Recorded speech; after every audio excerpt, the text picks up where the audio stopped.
को शुद्ध करती हूँ, तेरी प्रजनन इंद्रिय को शुद्ध करती हूँ। मेड्रम ते शुंदामी।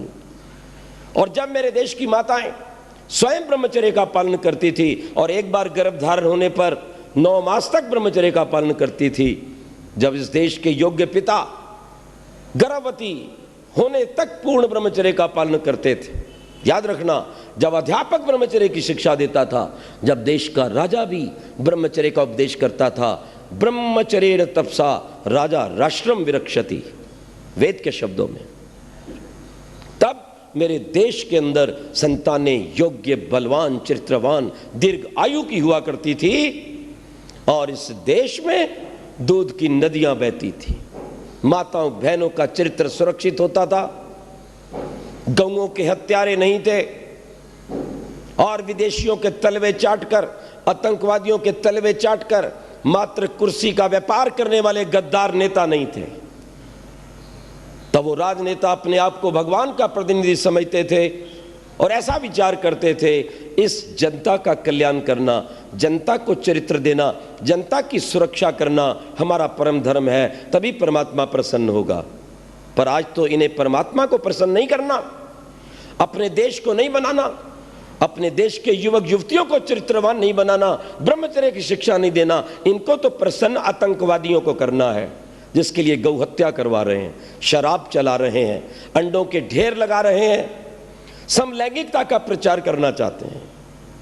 ध्यान रखो, जिस देश ने बाल ब्रह्मचारी हजारों ऋषि दिए, जिसके कारण ये देश विश्व का गुरु बना और जिस देश की धरती पर आकर विदेशी भी नतमस्तक होते थे, एतद् देश प्रसूतस्य सगाशादग्र जन्मना स्वयं स्वयं चरित्रम शिक्षेरण पृथिव्याम सर्वमानवा। अरे मेरे देश की धरती पर नालंदा पर आकर के शिक्षा ग्रहण करते थे विदेशी लोग। आज भी कुछ विदेशी जब आते हैं, हमारे देश में उतरते हैं, तो सबसे पहले एरोड्रम पर आकर, हवाई अड्डे पर आकर भारत की मिट्टी को उठाते हैं, चंदन के समान माथे पर लगाते हैं। धन्य है भारत भूमि, धन्य है भारत की चंदन रूपी माटी, जिसने इतने ऋषियों को जन्म दिया। हम भी इसकी शरण में आकर, इसकी संस्कृति को पाकर अपने आप को चरित्रवान बना लें और अपने परमात्मा के प्रिय बन जाएं। आज आवश्यकता है कि मेरे देश में चरित्र का प्रसार हो, ब्रह्मचर्य की बात हो।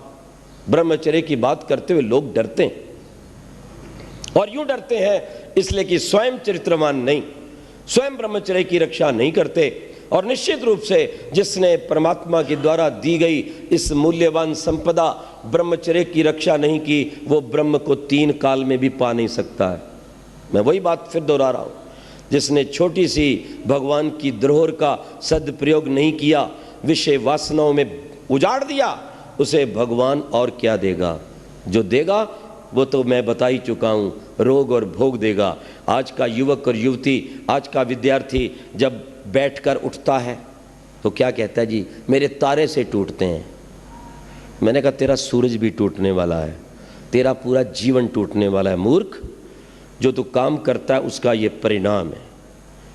यदि तूने अपने ब्रह्मचर्य की रक्षा की होती, उसे विद्या में लगाया होता, उसे साधना में प्राणायाम के द्वारा लगाया होता, किसी अनाथ की, गरीब की, अबला की, गाय की, सीमा की रक्षा में लगाया होता, तो तेरे तारे नहीं टूटते, तेरा चेहरा सूर्य के समान चमकता। और हमारे यहाँ जब दीक्षा दी जाती थी, याद रखना, तो उस समय उस ब्रह्मचारी को आचार्य सूर्य के दर्शन करवाता है। तच्चक्षुरुदेवितम पुरस्तात् शुक्रमुचरत। ओ मेरे शिष्य, सूर्य के समान चमकना, सूर्य के समान तेजस्वी बनना, सूर्य के समान नियम को मत छोड़ना, सूर्य के समान ब्रह्मचर्य की रक्षा करना, नियम पर अडिग रहना, और सूर्य के समान सारे जगत को खींच लेना, प्रभावित करना। याद रखो, आज तो इसकी अपनी इंद्रियां छूटी जा रही हैं, ये दूसरे को क्या छूटेगा? ये रात को सोता है तो सुबह उठता है तो माथे पे हाथ मारता है। सब कुछ खराब हो चुका है, जो कुछ कमाया था वो गंदी नाली का शिकार हो चुका है। और इस देश के गद्दार नेता, कुछ गद्दार सिनेमा बनाने वाले व्यक्ति, और कुछ इस देश के गद्दार डॉक्टर, जो वैदिक संस्कृति को नहीं जानते हैं, जो आयुर्वेद को नहीं जानते हैं, और वो भट्ट जैसे व्यक्ति, फिल्म निर्माता, शर्म आनी चाहिए उनको। ऐसे लोगों को भारत का नागरिक होना चाहिए? जिस भारत के संविधान में लिखा है कि भारत का प्रत्येक नागरिक भारतीय संस्कृति से ओतप्रोत हो,